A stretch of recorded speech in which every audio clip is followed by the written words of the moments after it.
going to be able to offer our students a much more normal on-campus experience. And I know we are all looking forward to that. For now, though, while we're still operating under pretty stringent restrictions, we had to forego our beloved end-of-the-year breakfast, but we did not want to forego celebrating all of the wonderful accomplishments that you have achieved during this last year and give you a few hints about what's coming up for next year. So we're going to start the celebration today with Provost Walsh and Academic Affairs.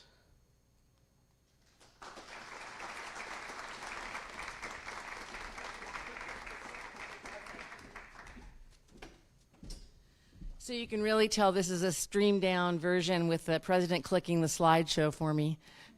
No job too small. Hi, everybody. It's so great to be here in person and see all the friendly and warm and inviting faces and just the sort of collegiality that we're having in this moment. But also to everyone out who are watching, we miss you, and we will see you in the fall in person, as President Schott has indicated. So I'd like to start by acknowledging just two actually, of the many accomplishments over the course of the past year in academic affairs. First, I want to sincerely thank everyone in all the divisions across academic affairs who put a lot of effort toward achieving our two wildly important goals, or our WIGs, this year. The first one was increasing diversity, and the second was increasing access for underrepresented students. And we made great progress. Folks had lots of different ways of taking that work on and working at it differently, but collectively, I'm really pleased to note that we made great progress, and we'll share that with you in the fall when we've assessed all of it. And then we still have more work to do when we come back next academic year. So it's ongoing and never ending. Second, I want to extend my most sincere thanks to the members of the Transforming General Education Task Force, who worked incredibly hard this second year of the initiative, and literally right down to the wire, to the last Senate meeting when Dr. Yates guided the voting through to its conclusion, and we're pleased to say that we're moving forward into the summer, continuing the work, and also preparing for the following year and the work that needs to be done as well. And I want to especially thank Bree Paddock and Andrew Gay for their co-chairing leadership and getting us to the finish line for this part of it and continuing on through next year. I'm really pleased with both of them in terms of how they manage a very difficult set of challenges in some ways, but also there were lots of rewards and opportunities, I think, that everyone felt was present along the way. So thank you. Well, anyway, I just want to say any group of individuals that's so dedicated that they meet every Friday for 2 hours in the afternoon deserves a round of applause. So thank you. All right, now on to our recognitions, and I have quite a few, so I'll move right along, and we'll start with sabbaticals that were granted for the upcoming year. Amy Belcastro in education, Young Hee Kim in education, Rich May biology, Sean Oskay in theater, and Jamie Wiener in health, PE, and education leadership, and Precious Yamaguchi in communication. So let's applaud for our sabbatical friends. Next, promotions to Senior Instructor 1 and promotion to Senior Instructor 2. For Senior 1, Justin Harmon in philosophy, Chris Lucas in communication, and Matt Moriali in university seminar. Promotion to Senior Instructor 2, Eric Soul in outdoor adventure leadership.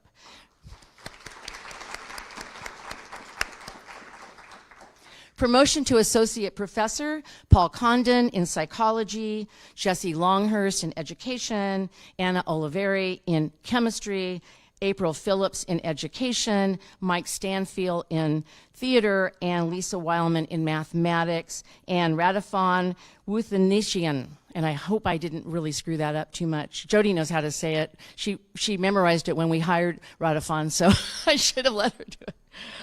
And promotion to full professor, Kylan DeVries in SOAN and GSWS, and Brian Fedorik in CCJ. So let's applaud our colleagues. Congratulations on all those promotions. And then for tenure, we have several colleagues to honor. Brett Anderson in economics, Jesse Longhurst in education, Anna Oliveri in chemistry, Emily Reeder in psychology, Chanel Sanchez in CCJ, and Lisa Weilman in mathematics, and Radifon.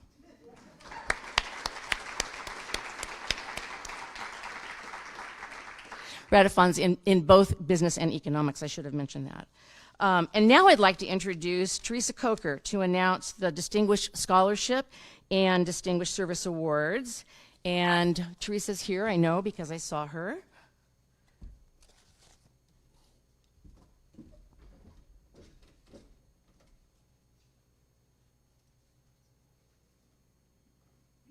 Oh, sorry, I thought you were going to introduce Marianne.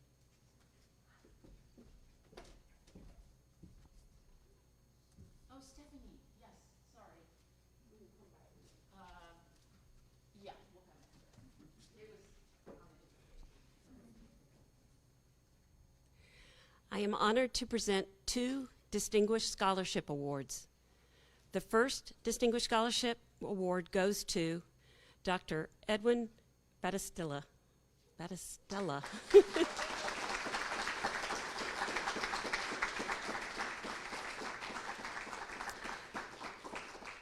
Dr. Battistella is a highly respected scholar, renowned for his work on linguistic asymmetry and syntax, language diversity, and language attitudes. Dr. Battistella distinguishes himself by extending and sharing his work beyond the academic community and making it relevant to a wide range of audiences. In addition to his lengthy list of published books, such as Dangerous Crooked Scoundrels and sorry about that, contributed chapters and scholarly articles, he is frequently invited to provide expert commentary in radio interviews and public presentations. He writes frequent blog posts on language, grammar, and linguistics for the Oxford University Press website. Dr. Battistella has achieved a noteworthy record as a scholar while at SOU. Congratulations.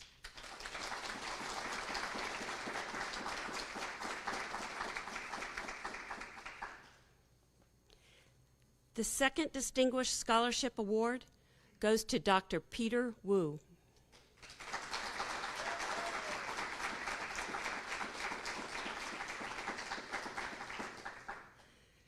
Dr. Wu's scholarship record while at SOU is impressive, with 70 peer-reviewed journal articles, 64 professional presentations, 10 book contributions as editor or chapter author, and 1 authored book. He has an extensive list of scholarly work.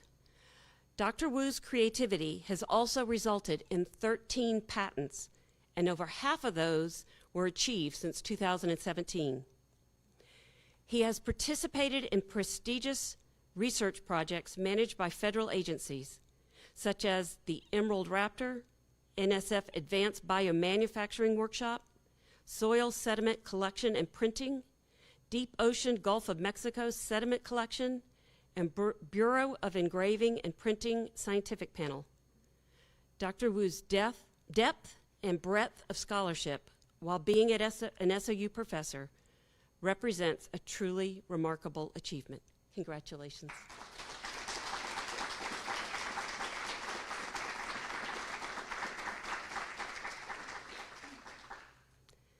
I am also honored to present 2 Distinguished Service Awards. The first Distinguished Service Award goes to Dr. David Carter.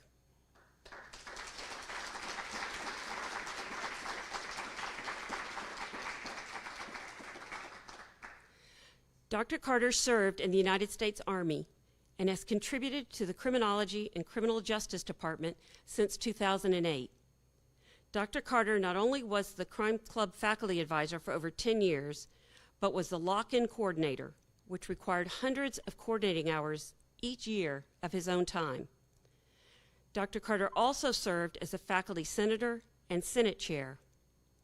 The time he devoted to being a voice for those faculty members that didn't have a voice will never be forgotten. Dr. Carter also made huge contributions to the faculty union, serving as its president, as a member of multiple negotiating teams, and as lead negotiator. Dr. Carter is always willing to go above and beyond. No matter the time of day, he is ready to listen and give his all to ensure student and faculty concerns get addressed. Congratulations.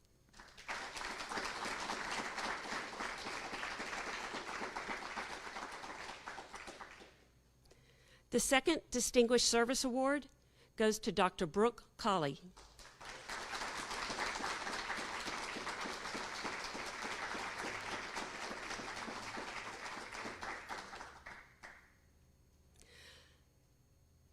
Dr. Colley has been at SOU since 2015, and since her arrival, she has been a valued faculty member. Dr. Colley's work with the Native American Studies on SOU's campus has been impressive and extensive. Dr. Colley's leadership in planning and leading major regional and campus cultural events centered on Native communities is exceptional. She organized and led the Queer Indigenous Gathering for 5 years. Dr. Colley is also a tireless organizer of Indigenous Peoples Day celebration and educational programming. This event serves not only SOU, but broadcasts educational opportunities to numerous local schools. Dr. Colley's accomplishment and service are exceptional, and her commitment to these many endeavors is exemplary. Congratulations.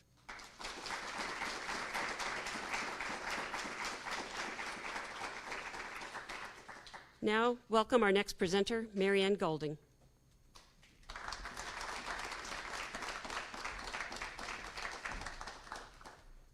So this is what it feels like. Well, it seems that from previous experience, excellence in teaching goes hand in hand with excellence in service. Our two first awardees embody that idea, as the first is our new faculty senate chair-elect, and the second recently led our senate for 2 years and won the service award last year. I wouldn't be surprised if our third awardee soon followed in their footsteps. So it is my great pleasure today to announce our Distinguished Teaching Awardees 2020. We're doing this in alphabetical order. Dr. Brian Federick, Professor Andrew Gay, and Dr. Chanel Sanchez will be awarded. So Dr. Brian, oh, there you go, Federick. Dr. Federick has been with SOU, okay, I'm trying to do this without glasses, but and it's big font. Dr. Federick has been with SOU since 2009 and has demonstrated excellence in teaching and a passion for student success. His Socratic teaching style weaves stories and narratives, drawing in personal anecdotes and cultural references, allowing his students to critically think about the materials presented. Not only is Dr. Federick engaging and extremely knowledgeable, he is one of the most present and humorous professors whose classes students cannot wait to attend each week. Dr. Federick continually strives to change his classroom experience and regularly updates his textbooks to ensure that pedagogy will appropriately reflect the material. Dr. Federick truly cares about his students and the university, and is truly a distinguished and invaluable colleague.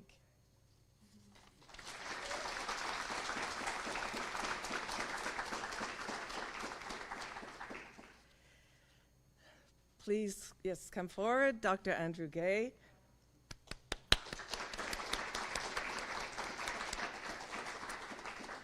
In the words of Dr. Waterton, a colleague of ours, who's one of the awards committee members, I quote, "I noticed that Professor Gay teaches with what I'd call cadence. There's a rhythm to the course I observed and the Moodle course shell I reviewed that belies careful planning and thoughtful construction of classes, which I admire.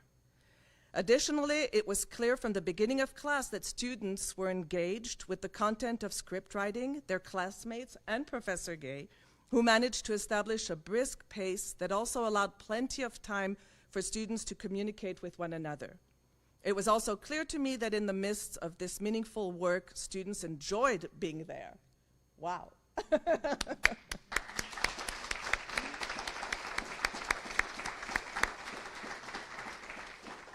And our last awardee is Dr. Chanel Sanchez, who couldn't be here today, but maybe she's watching us on Zoom. So Dr. Chanel Sanchez is welcoming, genuine, and humble, and according to her students, is not only dynamic, but also engaging. Dr. Chanel Sanchez is amazing at connecting with her students. While she directs the classroom, she always leaves space for her students' voices to be heard. Dr. Sanchez creates an environment where the students feel safe to engage in a variety of topics that otherwise might be uncomfortable to discuss. She always strives to go above and beyond and exhibits a myriad of qualities that make her stand out. Whether she is assisting students with research or walking a student through future career plans, Dr. Sanchez unceasingly demonstrates what an asset she is to not only the CCJ department, but the entire university. So congratulations to all three of our distinguished teaching awardees. And now let me invite Provost Walsh back to the podium.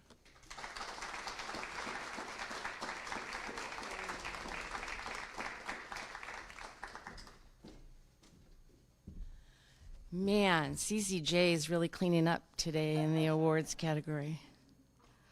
On fire. Thank you, Marianne. Appreciate it. And you know, when you said, oh, that's what it feels like to be up here, I thought it does feel weird because we haven't done really much public speaking at all this year. So I was a little nervous, but now I'm starting to warm up. Now on to the retirements. So we can have the next slide, President Schott. The producer of the slideshow and I didn't coordinate, apparently. Thank you. That's perfect. Administrative retirees. Stephanie Butler from Outreach and Engagement will be retiring in June. And I just want to say that Stephanie, if you don't know the work that she was doing since the pandemic and over the course of the fires and post-fires, it was incredible. She kept our advanced Southern credit, dual credit programs running, and now we're experiencing growth like we've never seen before just because of the work that she did over the last year. So thank you, Stephanie. I know you're out there. Faculty who will be receiving emeritus status: Ronnie Adams in education, Alyssa Arp in environmental science and policy, Kurt Bacon in business, Cody Bustamante in art, Lisa Casulo in math, Rick Daniels from the OHSU nursing program, Carol Ferguson in biology, Jim Hatton, mathematics, Dennis Jablonski, education, Dorothy Orms in library, Steve Petrovich in chemistry, and Fraser Pearson in psychology. Also, Katie Pittman in business and Joan McBee in business. Joan will be going out in December of 2021. Both of them, as you know, served as well as directors for BCE, and we thank them for that service in addition to all of their years as faculty. So let's give them a round of applause. And a few more: Jim Reibel in the library, Dusty Sabo in math, John Solinger in university seminar, and Charles Weldon in biology. Thanks to them. And now I'd like to announce two prestigious fellowship recipients. Terry Longshore in music was the recipient of the Education Advisory Board, formerly the name for now what's known as EAB, has a Rising Star Higher Education Leadership Fellowship, and Terry was awarded that through the nomination policy that they had from President Schott, and I fully supported that. And so Terry will begin that fellowship soon, and it'll run through December of 2021. So congratulations to Terry. And Devorah Shapiro, who will be participating in a 2-year fellowship through the Cleveland Clinic Advanced Bioethics Fellowship program, and quite a prestigious award for her. And Prakash is nodding furiously down here, so we know it is. So congratulations to Devorah.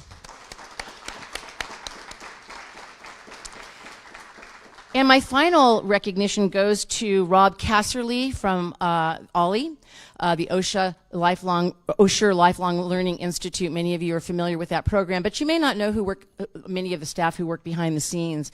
Rob was really a critical asset to the program as they managed through going remote and trying to do all the things that they typically do in person from a very different vantage point, especially for folks in that program who were not necessarily as facile with some of the technology that we were all learning quickly at the same time, Zoom and the like. So I just wanted to thank Rob, and I want to especially recognize him with a service award, Service Excellence Award, and if he were here and I don't see him, I would bring him up to the podium and shake his hand and thank him. But I did want to just read a brief paragraph just quickly from Rachel Jones, to whom he reports and who supervises that program. Throughout the pandemic, Rob has shown tremendous commitment to ensuring that Ollie at SOU seamlessly transition to operations and instruction to a virtual model. Despite all of the challenges of the past year, he has provided Ollie leaders, instructors, and members with the highest level of support. He's always accessible, always thinking through potential issues for members and how to avoid them, and always keeping in mind the importance of the relationship between Ollie and SOU. He consistently anticipates the needs of Ollie, ensures the entire Ollie team is responsive to its members, and has shown that unwavering dedication to service excellence. So he's very deserving of this award, and I will make sure that he gets it through campus mail. So congratulations to Rob. Thanks, everybody. And now, speaking of service excellence, my colleague, Vice President Perkinson, is next up.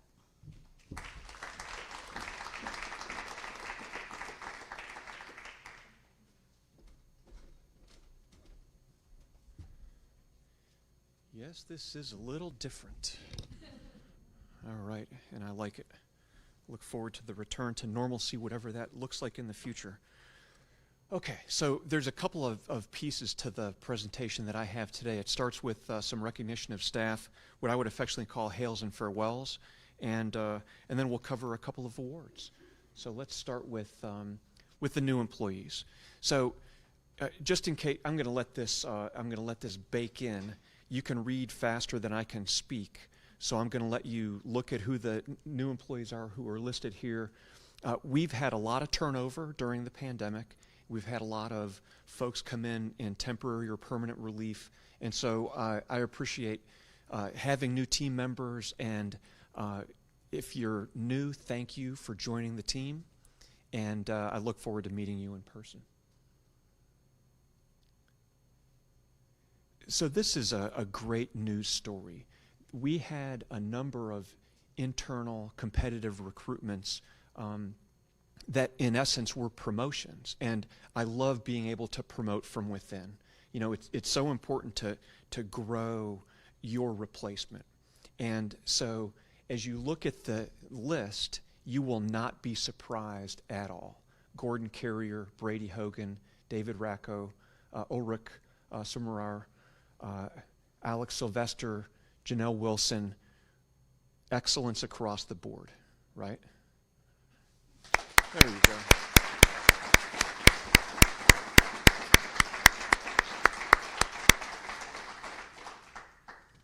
Congratulations.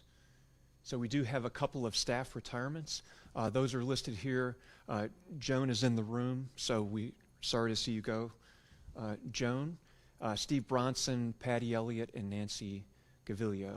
So this transition to retirement is important. It often has mixed feelings, as President Schott, I'm sure, could vouch for. But if you happen upon them, wish them thank them for their service and wish them success as they make the transition. Okay, now this is a special shout out. So many of you know Alana. She was selected for a very competitive program. This is all about leadership, and if you know Alana, you know she's all about leadership and she's all about service.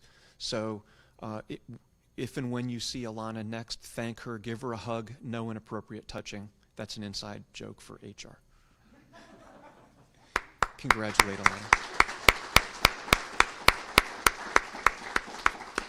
I hope that Alana smiled and didn't cringe when I said that.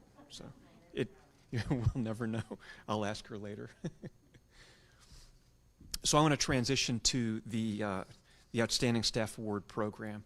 So this slide is a reminder for the basic elements of this particular award. Nominated by peers, have to have served for 3 years. And I love the essence of this where it is peer-to-peer recognition. Now, sometimes a manager or a director will nominate someone, and that's great too. But you're going to see 20 photos on the next chart and 2 selected winners to follow, and it is excellence across the board. And I think for those bottom 4 bullets on the chart, you will see that in the photographs and with the people that are recognized. So let's see who is nominated. This will build for a moment. We'll get 2 charts of nominees. So while this chart is up here, a round of applause for these nominees.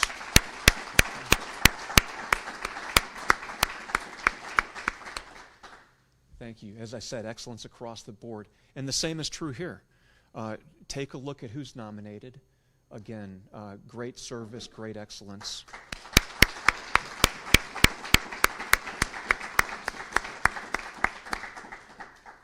Okay, and we had 2 winners. I'm sorry? Drum roll. Oh, drum roll, there you go.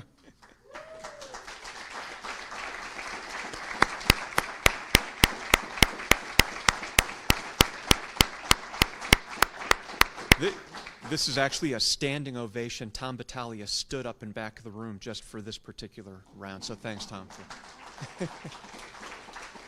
So I have a brief write-up that represents some of the work and the nomination for each of these 2 selectees.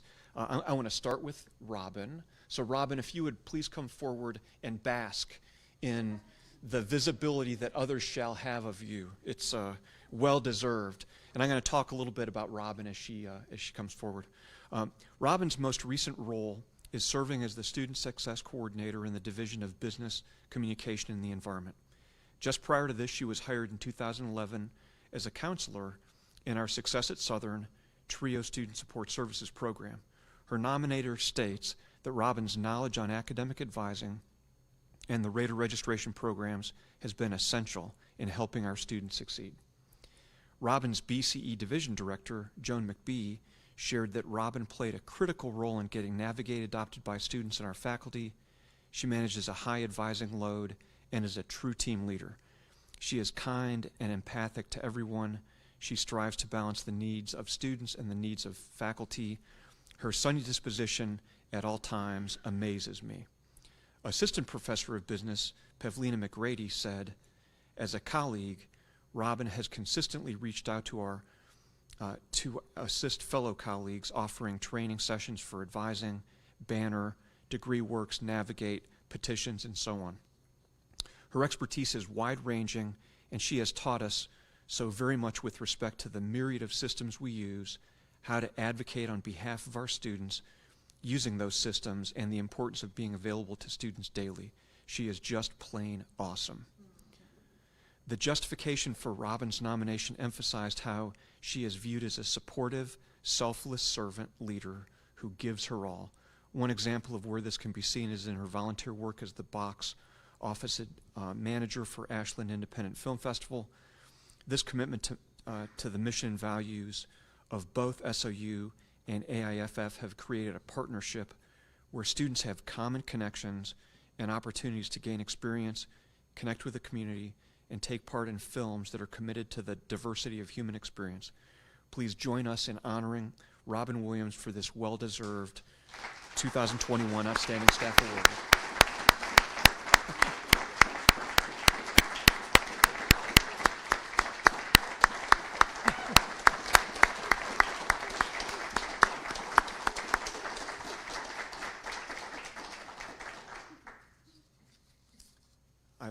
I like the basking. Speaking of basking, I think David Racco should come forth and also bask in his recognition.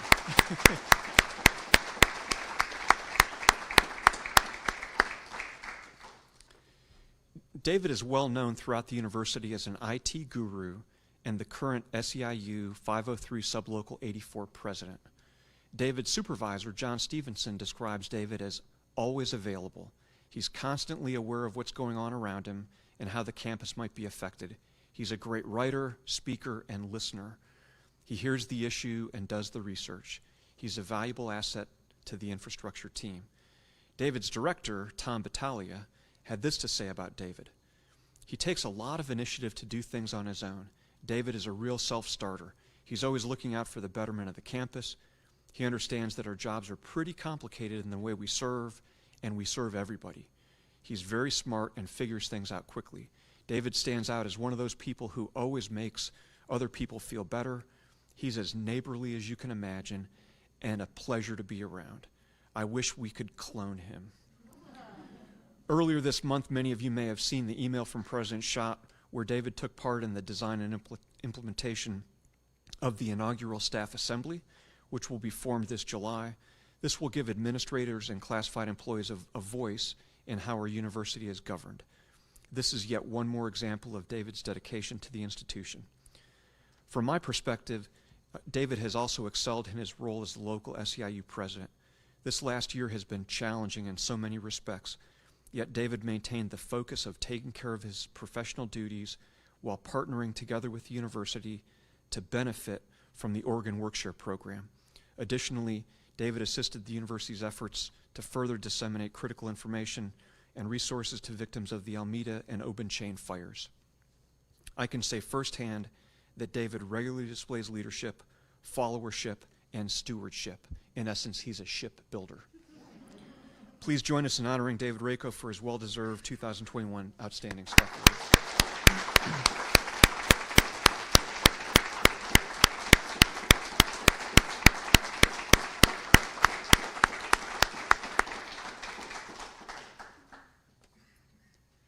Thanks, David. And speaking of Workshare, I really want to make just a quick shout out before I do some Service Excellence Awards to faculty and staff who have furloughed through the course of this last year. We appreciate the sacrifice that each of you has had personally. It has benefited the institution greatly, and for that I am deeply appreciative. So thank you so much. Give yourself a round of applause. Okay, on to some service excellence. I have 4 to give. Actually, I had 42 to give, and Linda said, dial it back, Greg. We're going to just do a couple this go around. And so with chagrin, I am dialing it back. And so I'm gonna start with one of Neil Wolf's folk, Joan Anderson. Joan, I just want to share with you the sentiment that Dr. Wolf shared with me in recommending you for the Service Excellence Award. So as you saw earlier, Joan's retiring. Congratulations on your transition. Oh, you should. You should come up and bask as well. Thank you. Oh.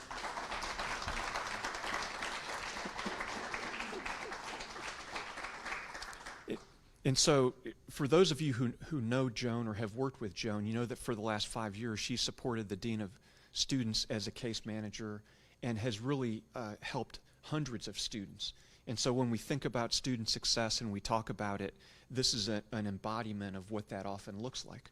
And so whether it's strengthening relationships with community agencies, which was one of the things Dr. Wolf highlighted, or just bolstering our support for students who are struggling with anxiety or other mental health challenges, we really appreciate your service and wish you Godspeed.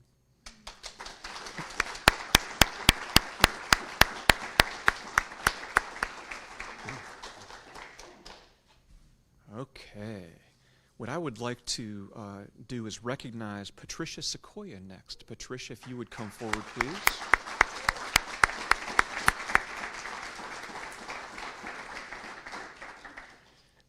There are 4 values associated with service excellence. You can see them on the screen: knowledge, teamwork, accountability, and quality service. And Patricia embodies every one of them. What some of you don't know is that she will volunteer for anything and everything. And most recently, she has stepped up and said she's willing to help us with TRIO and with the continued evolution of diversity program management here on campus. Gifts like that are irreplaceable, and we appreciate the gift of your time and intelligence. So you serve with excellence every day, and we're all the better for it.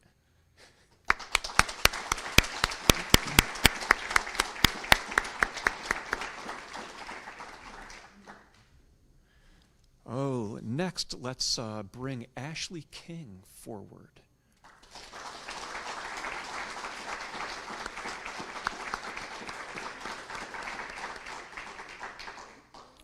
Another great example of embodying the values of service excellence, and what I would touch on here is really the knowledge and the excellence component. So everybody that's worked with Ashley, if you have a problem, she's there to help you solve it with a smile. Underneath the mask, she is smiling right now. And so we love your attitude, we love your support. You help get things done literally day and night. So Tom Battaglia, our CIO, nominated you for this award, and he was so excited to advocate for really just your tireless support of his programs, and I know that's across the campus at large. So thank you so much.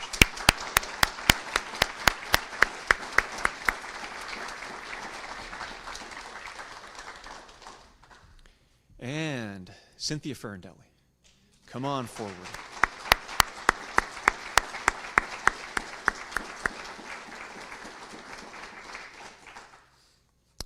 So some of you have had the pleasure of working with Cynthia. If you haven't, you may in the near future. I wanted to recognize Cynthia because she's, again, stepped up to do a number of, she's smiling under her mask as well. Makes for a better photo. So what you may not see is that Cynthia will step up for those tough projects that no one else will. The one that most recently comes to mind is the properties task force that was established to study over 30 outlying properties. She helped really the dirty fingernails grinding away behind the scenes, going through tax records, developing presentation support materials, and that's just the tip of the iceberg for the kinds of things that Cynthia does. Most recently, shout out to payroll if you're out there, most recently she's supporting payroll. And we all like the payroll staff, right? Just go like this. Thank you. Yeah, so for everything that you do, and that is just really like I said, the tip of the iceberg. We appreciate your sense of teamwork and what you bring to the team, and we're all the better for it. So thank you so much. Thanks, sir. And without further ado, I would like to invite Prakash Chanjeri and Justin Harmon forward to talk about the campus theme.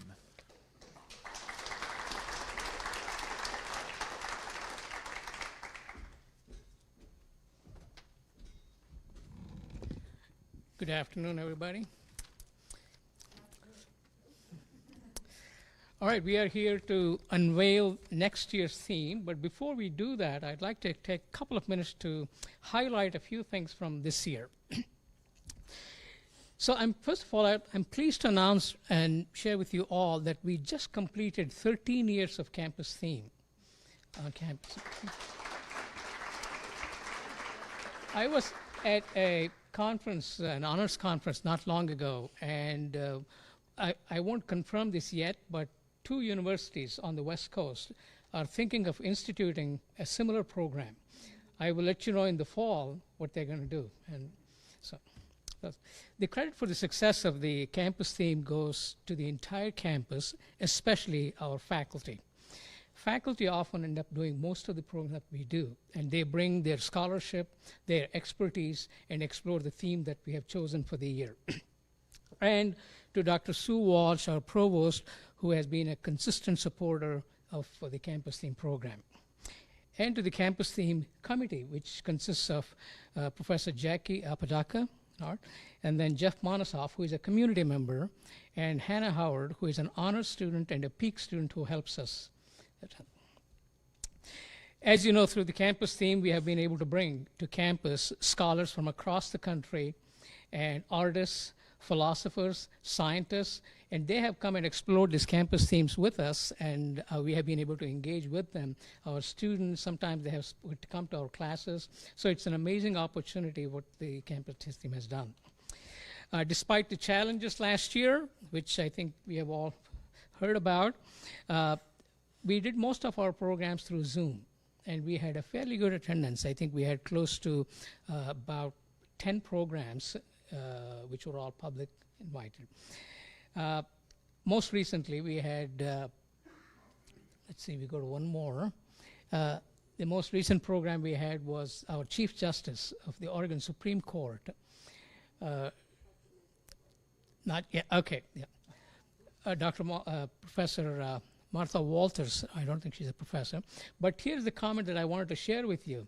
She actually said, in my conversations with her, she said, you know, this is something that I wish all campuses across the state engaged in, because she really enjoyed what she was doing. She was very nervous in the beginning, but then she said she really liked what we were doing.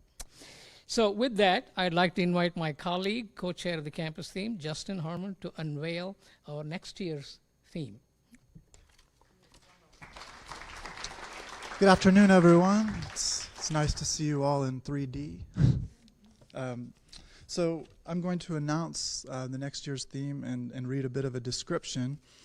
So we find ourselves in disagreement with others on all sorts of issues, from the safety of vaccines and how to manage public health, to the severity of anthropogenic climate change and what to do with public lands, along with other more immediately pressing concerns like whether we're all living in a simulation or if a hot dog should be considered a sandwich.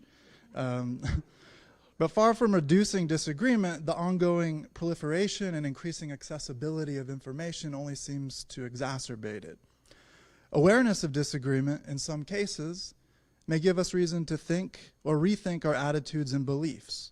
Given the number and gravity of intractable so-called wicked problems afflicting our world, a diversity of interpretations and responses is to be expected and embraced as symptomatic of a healthy democracy. But disagreements have serious consequences, both in the public sphere and in our personal lives. Under societal conditions marked by growing tribalism, reductive ideological language, and the rapid politicization of virtually every problem, disagreement can present an existential threat. While disagreement abounds in virtually every aspect of our lives, how well do we really understand it? In the interest of developing a more nuanced and fruitful grasp of the phenomenon, the 2021 to 2022 SOU campus theme will be disagreement. Taking a multidisciplinary approach to the theme of disagreement, we hope to explore, among other questions, what is disagreement? Why do we disagree? To what extent is disagreement good for democracy? Is disagreement essential for dialogue? Is it possible to overcome the intransigence that continues to stymie progress in the face of major global concerns, from institutional racism and police violence to global heating and mass migration? So I encourage you guys to propose speakers that you might have in mind, or to reach out to me and Prakash if you'd like to come up with a program of your own. So thank you. I'll return it to Prakash. All right. With that, we'd like to invite our distinguished colleague, the handsomely bearded Kimball Yates.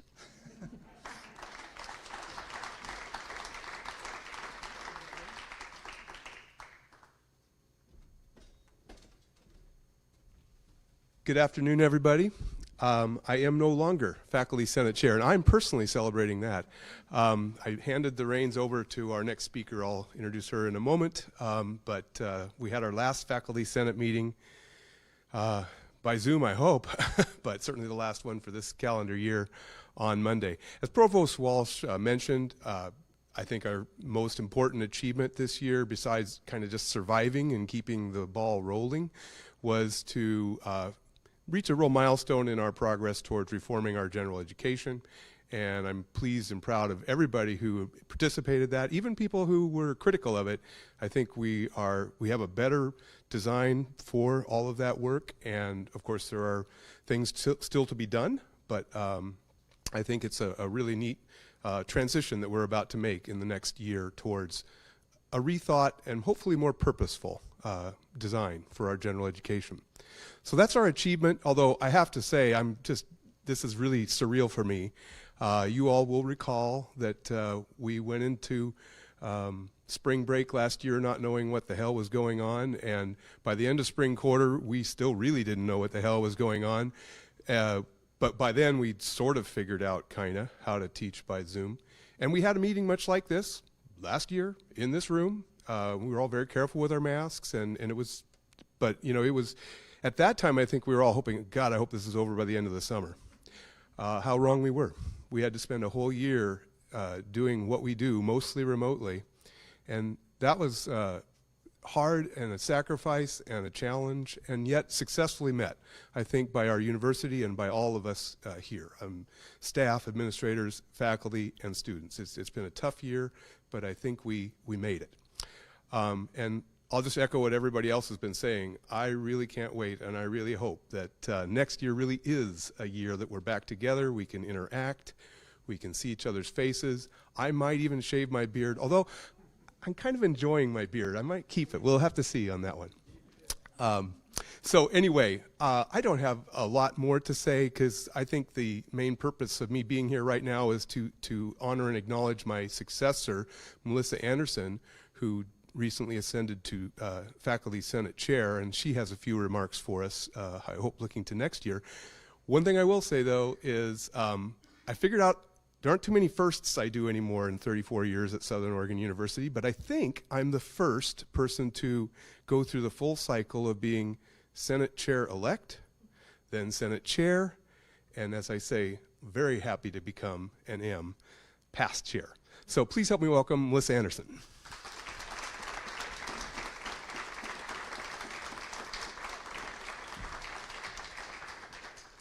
Thank you very much, Kemble.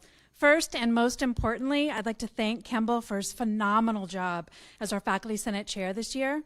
This was such a difficult year on so many levels with the fires and the pandemic and everything else, teaching remotely, trying to support our students. He led us through a very difficult time with thoughtfulness, grace, and a lot of good humor, which we all needed throughout the year. I'm deeply grateful that we get to have him on Faculty Senate and an advisory council for another year. Looking forward to that year. We have a wonderful slate of senators on board for the tasks ahead, and we're going to be very busy. The continued work transforming our general education curriculum is likely going to loom very large over most of the things that we do next year, but we also have plans to address the recommendations of our post-tenure review task force and possibly take up some new projects as well. As your Faculty Senate Chair, I welcome your feedback and suggestions on Senate work. So please do contact me if you've got questions, ideas, concerns, or other things that you would like Senate to consider. For now, though, I'd like to wish all of you a wonderful, restorative summer, and I'll be really looking forward to working with you on these important issues in the fall, if not before. Thank you.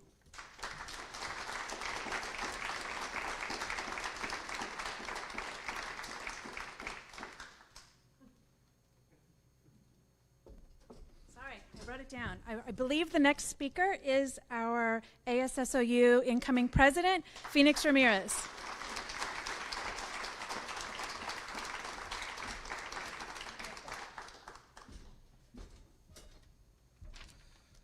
Ooh, this does feel good. Hello. As a theater major, I love being in front of crowds. But hello, everyone. Good afternoon. For those who don't know me, my name is Phoenix Ramirez. My pronouns are he, him, his. And yes, was elected to be the ASSU student body president, and I'm excited to fill that position and its duties. This past year has been the hardest for so many people. As a student, I know that a lot of us had a hard time trying to stay social, finding motivation to get things done, and being on top of our work. I also recognize that our faculty and staff members had the same, if not greater, obstacles and challenges to face this past year.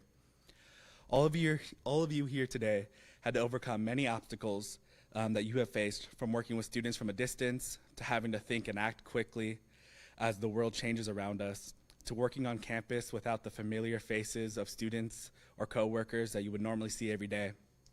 As a representative of the student body, we want to say thank you for everything that you have done this past strange year. We know it wasn't easy to find the motivation. We know that you had to think differently and outside of the box. and that you put a lot of time and effort and thought into your work into strengthening our community. You do this because you ultimately care about our students and our community and that we have built here. Without any of you, our community would look very different. You are all amazing workers, leaders, and people. I'm so excited to be working with more of you in the next few months and into the next year. ASSU has great plans to help build our community back after being a year apart, and we're hoping to build it stronger and better than ever.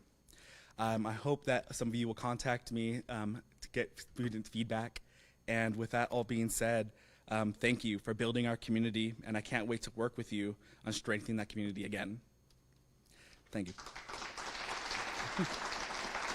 President,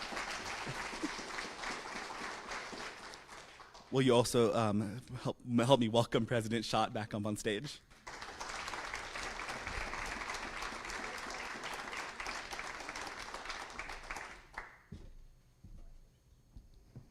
So it's such an SOU thing. How many of you noticed the buck right outside the window here? It's just lying there in the shade of the bushes. And I thought, perfect symbol of how our campus just interacts with the natural environment around here. So as we wrap this up, I want to do a few more recognitions. And I don't have a formal award for this one, but there's a particular department on campus that has really worked hard this year in this era of remote environment. So could I get anyone from IT, Tom and everyone else from IT, to come forward, please?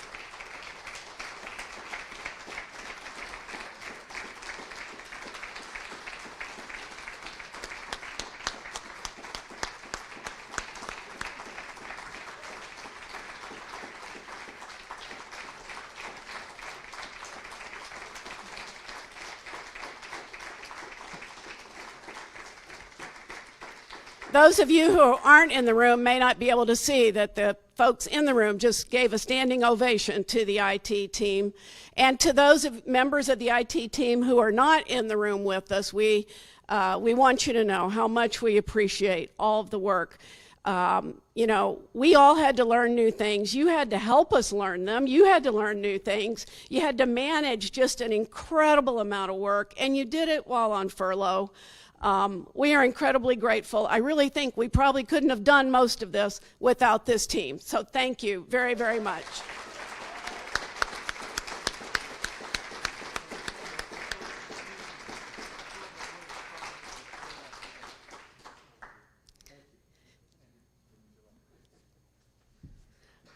We have more medals. We can make sure they each get one. Okay, I would like to award a couple of Service Excellence Awards myself. The first one I'd like to give to a couple of individuals who always work hard this time of year, but this year have had to work even harder, think in new ways, and deal with lots of unhappy people, because their job was one where you truly could not make everyone happy. So Jody Waters and Matt Stillman, would you please come forward?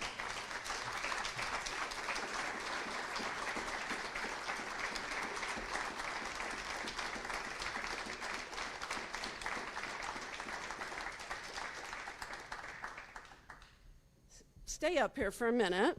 So Jody and Matt took on the task of figuring out how to do commencement. Last year, you know, none of us were satisfied with what we were able to do. We did our best, right? That's been the mantra for the whole year. We did our best. This year we had more time, and they had a group they worked with to help determine how we should do commencement. We all wanted to do a traditional commencement, but we knew, given the constraints, the orders from the governor and the health authority, that was just impossible. So they helped us find a great virtual vendor, and they planned all of the pieces of that virtual event. They've also worked with the departments and programs on campus to do their individual activities. And we're all going to be out on the football field on Saturday morning with the stage. I don't know, are you guys going to be there? I know Matt will be there. He couldn't not be there, right? Sue and I will be there, and we're going to give students an experience of walking across the stage. It won't be the full commencement, but we hope that it will be meaningful to them. And then we'll invite them all back next year to take part. But I just wanted to acknowledge all of the hard work, the grace, the diplomacy with which these two have managed all the questions and complaints that have come their way. Thank you very, very much. True service excellence.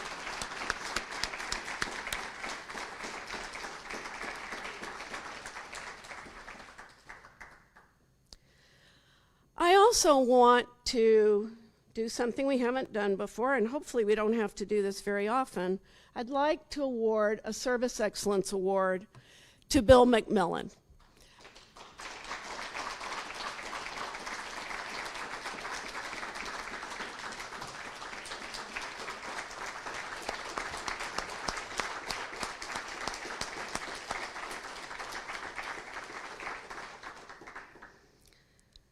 Bill passed away a few weeks ago.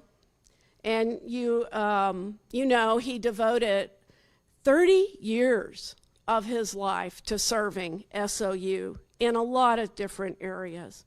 And by all accounts, from those who knew him and worked with him, he always provided excellent service, as well as a cheerful outlook and a friendly demeanor.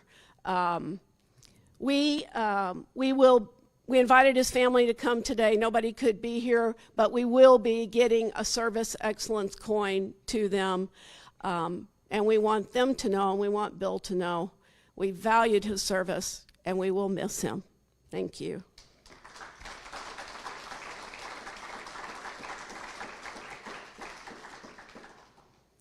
So, as we wrap up today, my heart is full of gratitude for all of the hard work and the dedication that led to the recognitions that we provided today, as well as just the general commitment to SOU and its mission that all of you have shown throughout this last most challenging year. We pulled together instead of apart, and we made it through. There's always more to do, and we will all, in our own ways and areas, be carrying that work forward throughout the summer, whether it's faculty doing research or prepping courses, or it's those staff and administrators who will be continuing their jobs throughout the summer. Regardless of what you'll be doing, I hope you'll find time to relax, get some time away, and be refreshed to come back for what we all expect to be a much better fall term.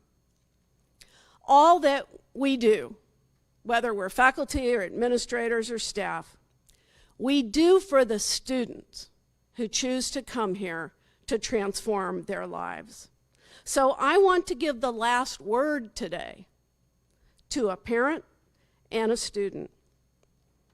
I got an email a couple of days ago from a father, and he just wanted to share a little video of gratitude that his daughter had made. And he thanked me, and by extension, all of you, by saying this: SOU has been a fabulous 4-year home for her. Thank you for creating a safe space that enabled her to grow into this beautiful adult. What more could we wish for? So the student is Paloma Maria Freitas, and I'm going to share with you the gift that she gave to all of us. 4 years at SOU has gone by fast. I read a whole lot of Shakespeare and wrote some stories of my own. I discovered new fandoms and worked a lot of different jobs. I survived the global pandemic. Thanks, SOU. I've truly had the time of my life. That's why we do what we do, folks. Thank you.